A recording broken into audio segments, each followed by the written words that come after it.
ఈ రోజు మీరందరూ గుర్తుపెట్టుకోవాల్సిన ఒకటి ఉంది. కుప్పంలో ఉండే ప్రతి ఒక్కరిని కోరుతున్నాను, నేను మిమ్మల్ని అందరినీ పైకి తేవాలని ఆలోచిస్తున్నాను. మీలో కూడా పట్టుదల ఉండాలి. మీరు అట్ట కాకుండా నేనేదో చెప్తే మీరు ఇట్నే చెప్తారు కాబట్టి మేము ఇట్లనే ఉంటామంటే మిమ్మల్ని ఎవరు మార్చలేరు. మళ్ళీ అట్లా కాకుండా నేను చెప్పింది మీరు అర్థం చేసుకుని అందిపుచ్చుకోవాలి. ఈ పిల్లల భవిష్యత్తు కోసం నేను పనిచేస్తున్నా. రాబోయే 2047లో 23 సంవత్సరాల్లో కుప్పం భారతదేశానికి ఒక ఆదర్శ నియోజకవర్గంగా ఉండాలి. ఎవరన్నా చదువుకోవాలంటే బెంగళూరు పోవడం కాదు, కుప్పానికి రావాలి. అలాంటి ఇన్స్టిట్యూషన్స్ ఇక్కడ తీసుకొస్తాం. ఒక మెడికల్ కావచ్చు, ఒక ఇంజనీరింగ్ కావచ్చు, ఒక టెక్నాలజీ కావచ్చు, అలాంటివన్నీ తీసుకొస్తాం. ఇదే కాకుండా మోస్ట్ లివబుల్ ప్లేస్ గా తయారు చేస్తాం. కుప్పానికి వస్తే ఆరోగ్యం పెరగాలి. ఎవరైనా కుప్పానికి వచ్చి ఇక్కడ ఉంటే మామూలుగా బెంగళూరులో ఉంటే కంటే ఒక 20-30 సంవత్సరాలు ఎక్కువ బతికే పరిస్థితి వస్తే ఎత్తుక్కుంటూ కుప్పానికి వచ్చే పరిస్థితి వస్తారు. అలాంటి ఆరోగ్యకరమైనటువంటి మోస్ట్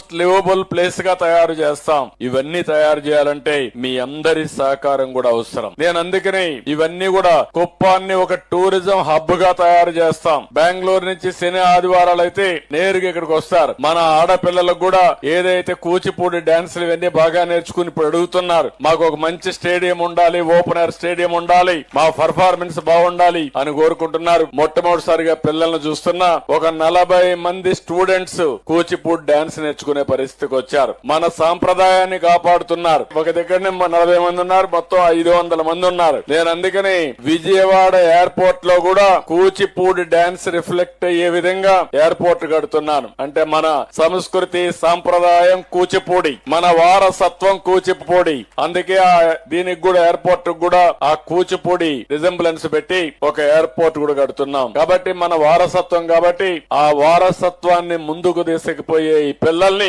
మనస్ఫూర్తిగా అభినందిస్తూ గట్టిగా చప్పట్లు కొట్టి ఆ పిల్లలందరినీ అభినందించాలి. దీని వల్ల 2 లాభాలున్నాయి. మన వారసత్వాన్ని మనం కాపాడుకుంటాం. రెండో విషయంలో చూస్తే దీని వల్ల మన పిల్లల ఆరోగ్యం కూడా బాగుపడుతుంది. ఇది మన గొప్ప సంస్కృతి సాంప్రదాయం. ఇవన్నీ కూడా చేసుకుంటూ మనం ముందుకు పోతాం.